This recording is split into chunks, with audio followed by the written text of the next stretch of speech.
October 11th, 1918. Philadelphia is gripped by fear.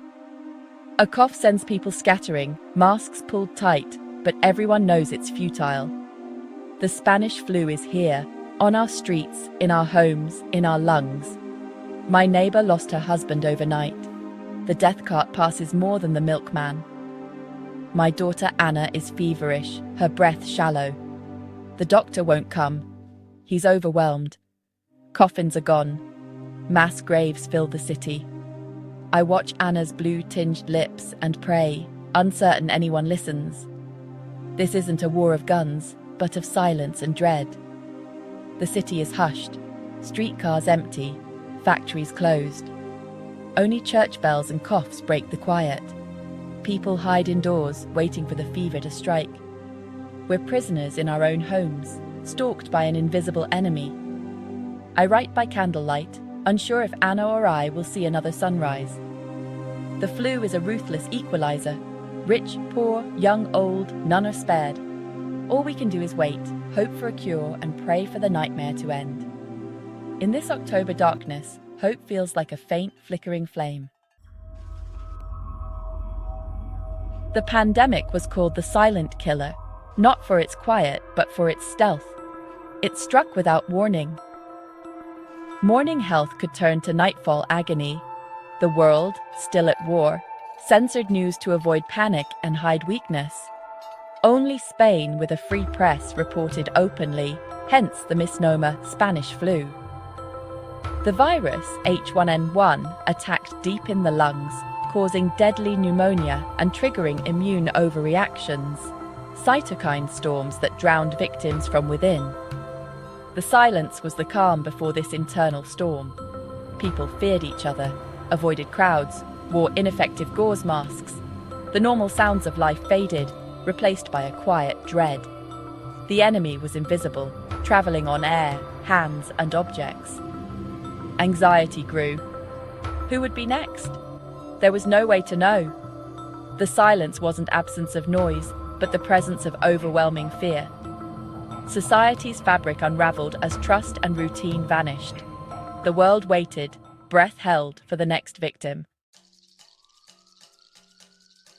What made this flu so deadly?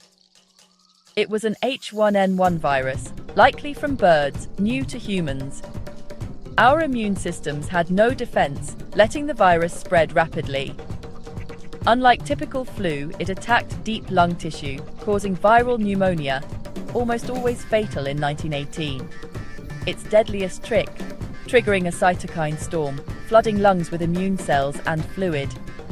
Victims turned blue from lack of oxygen, heliotrope cyanosis, a sign death was near. Doctors were baffled by the rapid, catastrophic lung failure. The virus's unique aggression made it one of history's deadliest pathogens. No one was prepared for its speed or brutality. The world watched as the healthy fell as quickly as the weak. The flu's legacy was written in blue faces and mass graves. Most flus kill the very young and old, but the 1918 flu struck hardest at healthy adults. Mortality formed a W curve, young, old, and especially those aged 20 to 40. The reason strong immune systems triggered deadly cytokine storms. The body's own defenses became fatal. Families saw infants and elders survive, while parents and soldiers died. The natural order was upended. If the strong weren't safe, who was? On World War I's battlefields, more soldiers died from flu than combat.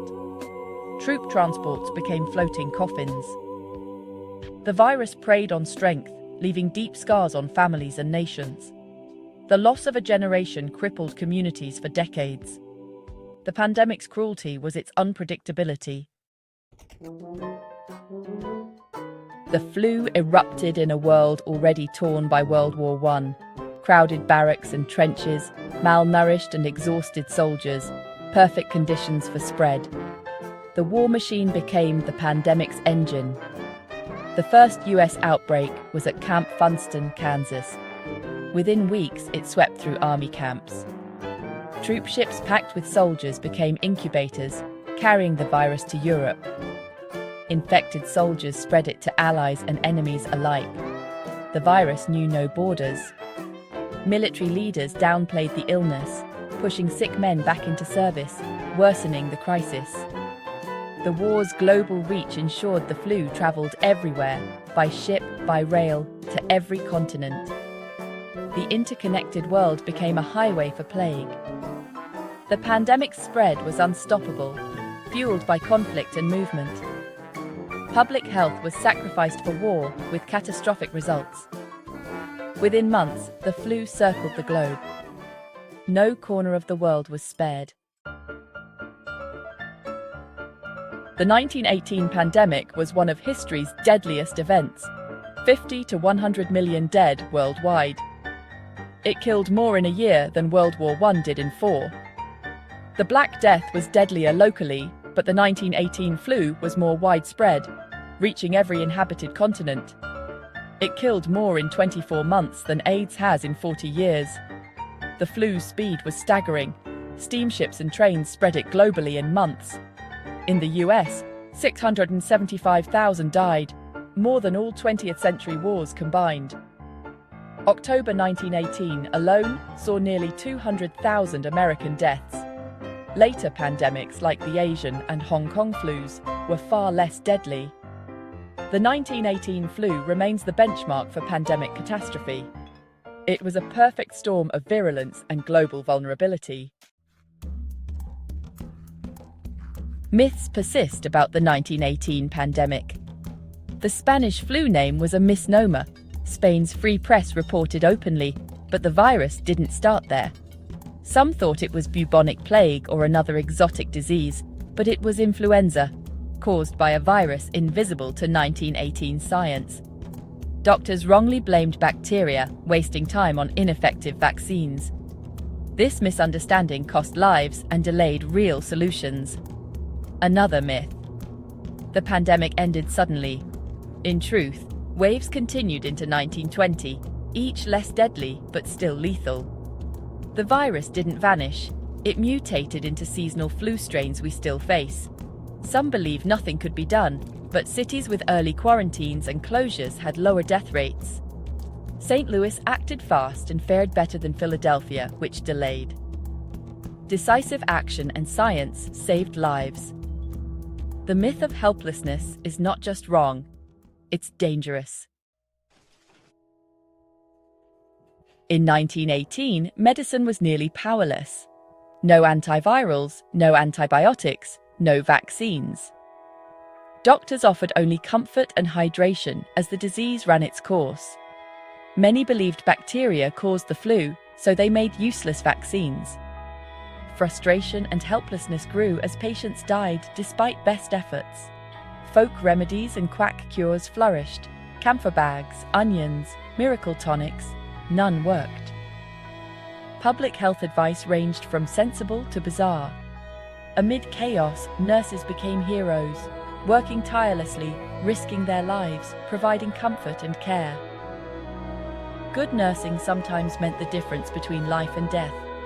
They wrote letters for the dying, held hands, and offered hope. In the absence of a cure, compassion was the only medicine. The 1918 pandemic faded from headlines, but its lessons endure. Pandemics are not relics, they're a recurring threat in our interconnected world.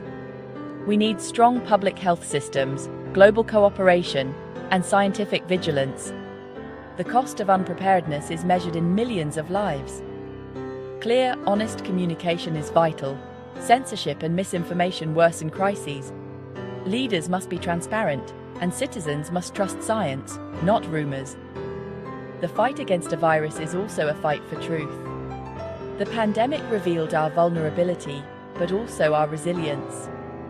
Courage and compassion, shown by doctors, nurses, and ordinary people, are our greatest strengths. The echoes of 1918 call us to remember, prepare, and face the future together.